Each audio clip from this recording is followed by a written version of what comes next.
Rossi adalah pembalap dengan segudang pencapaian. Selama dia berkarir, Rossi juga berhasil menciptakan rivalitas yang seru untuk diikuti. Namun tidak semua rivalitas berakhir dengan gelar kemenangan. Dengan Marquez, The Doctor tak satu pun menghasilkan gelar juara dunia. Rossi dan Marquez adalah salah satu cerita rivalitas The Doctor yang sangat menarik. Akan tetapi, untuk rivalitas satu ini, mengapa Rossi gagal mengalahkan Marquez?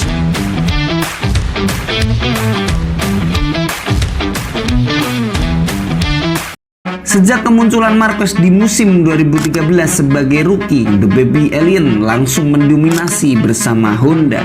Sebaliknya, Rossi masih berambisi untuk meraih gelar juara dunia. Khususnya Rossi yang berambisi menggenapi gelar juara dunia di semua kelas menjadi 10 gelar. Namun ambisi itu harus berakhir dengan kegagalan. Secara kebetulan, ketika Rossi masih berambisi, muncullah penantang baru.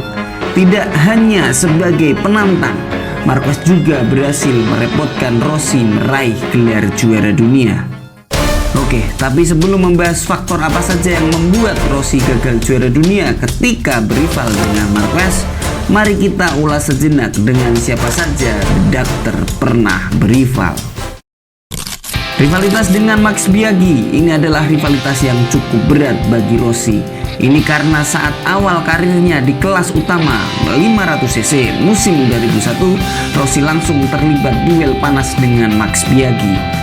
Spaghetti Duel adalah julukan rivalitas untuk keduanya. Spaghetti dalam hal ini merujuk pada balapan yang berantakan dan melibatkan kontak fisik. Iya, pemicu duel ini karena Biaggi sempat mendorong Rossi dengan sikunya ketika duel di trek lurus. Namun Rossi berhasil juara dunia ketika berival dengan Biaggi, dan Biaggi yang tak pernah juara dunia sekalipun. Rivalitas dengan Sete Gibernau periode 2003 sampai 2005 adalah rentan duel Gibernau dengan Rossi. Keduanya bersaing ketat untuk perebutan juara dunia. Momen duel mereka yang paling panas adalah ketika di Jerez pada musim 2005. Saat itu Rossi memaksa masuk di tikungan terakhir dan terjadi kontak di antara keduanya. Sepanjang periode tersebut, Rossi mampu menambah daftar juara dunia, meski Gibernau selalu jadi pesaing berat. Rivalitas dengan Casey Stoner, duel keduanya mulai meruncing ketika pembalap Australia itu pindah ke Ducati musim 2007. Rossi benar-benar tak bisa menandingi Stoner di musim itu. Bahkan Rossi menyebut Stoner seperti peluru karena kecepatan dan agresivitasnya. Rossi pun berhasil mengalahkan Stoner di musim 2008 dan 2009. Namun Stoner berhasil comeback bersama Honda dengan juara dunia di musim 2011, sekaligus jadi musim terakhirnya sebelum pensiun dini. Rivalitas dengan Jorge Lorenzo. Lorenzo jadi penantang berikutnya untuk Rossi. Ini juga jadi salah satu rivalitas panas yang pernah terjadi. Bahkan keduanya pernah berdebat sengit di depan kamera. Friksi semakin panas hingga Yamaha menyekat pedok keduanya. Puncaknya, Rossi pun sempat hengkang ke Ducati. Pembalap Italia itu berhasil juara dunia 2 kali di musim 2008 dan 2009 ketika melawan Lorenzo, meski kemudian dibalas pada musim 2010, 2012, dan 2015. Nah, dari sekian rivalitas yang telah terjadi, kita kembali ke pertanyaan awal. Meski sudah memenangkan banyak rivalitas, namun selama kurun 2013 sampai 2019, mengapa Marquez sulit dikalahkan oleh Rossi? Untuk pertanyaan tadi, mungkin beberapa faktor berikut ini adalah jawabannya. Pertama, mari bahas soal bakat. Marquez adalah pembalap yang terlahir sebagai generasi baru. Ia adalah pembalap yang sangat berbakat. The Baby Alien sangat berbakat untuk menunjukkan gaya balap modern dengan memiringkan badan hingga hampir menyentuh aspal. Ia bahkan mempunyai gaya balap yang cukup terkenal, yaitu elbow down. Gaya balap seperti ini cukup efektif untuk mendapatkan kecepatan dan mengendalikan motor secara optimal. Rossi memang dapat beradaptasi dengan mengubah gaya balap old school berubah menjadi gaya balap modern. Namun yang dilakukan Marquez sangatlah ekstrim.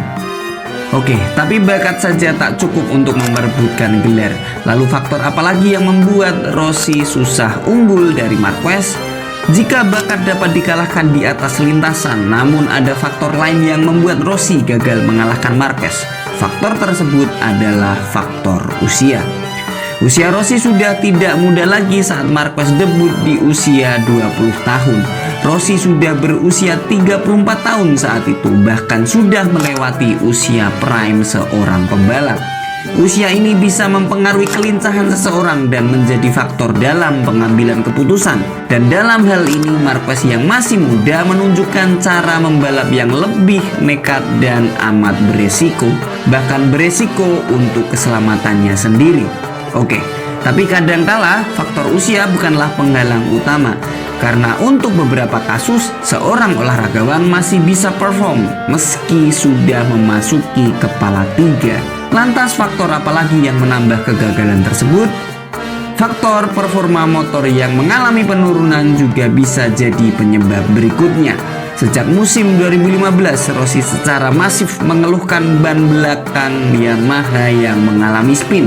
Rossi merasa jika ban belakang mengalami putaran berlebihan menyebabkan kehilangan traksi dan akselerasi yang buruk, terutama saat keluar tikungan.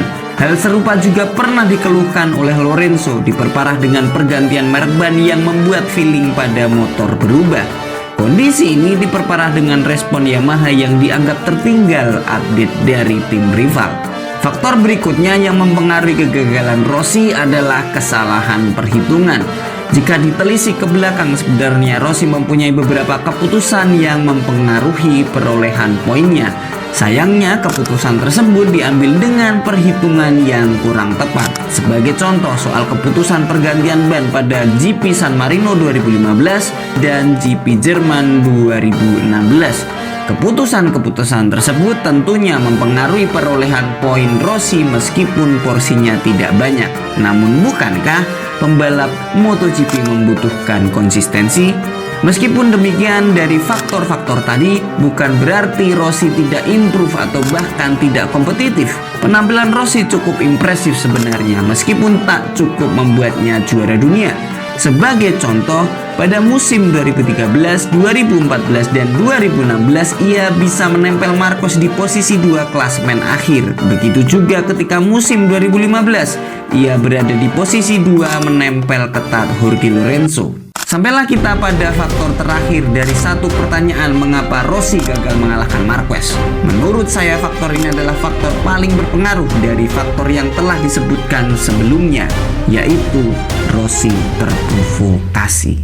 Mempertimbangkan faktor-faktor sebelumnya, bisa jadi musim 2015 adalah kesempatan terakhir Rossi untuk menggenapi gelarnya.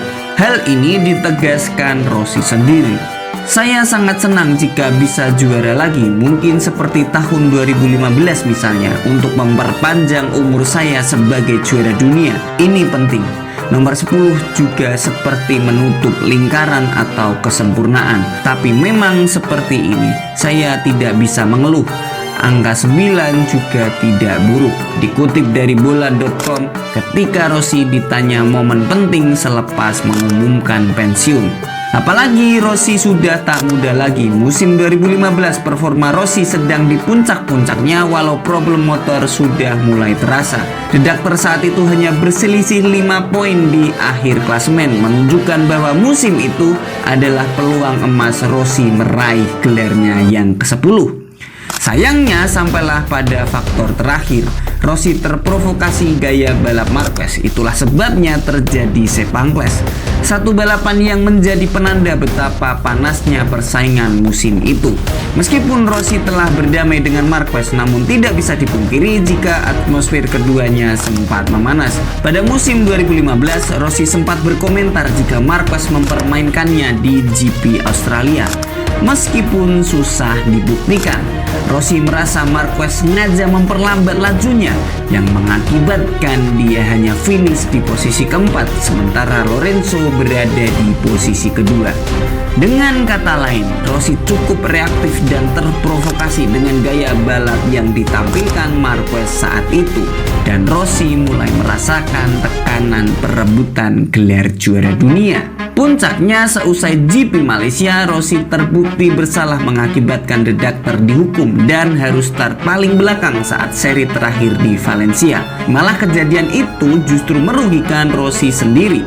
Pada akhirnya Rossi pun menyesali hal tersebut. Ia menyayangkan kejadian itu dan karenanya gagal menggenapi gelarnya.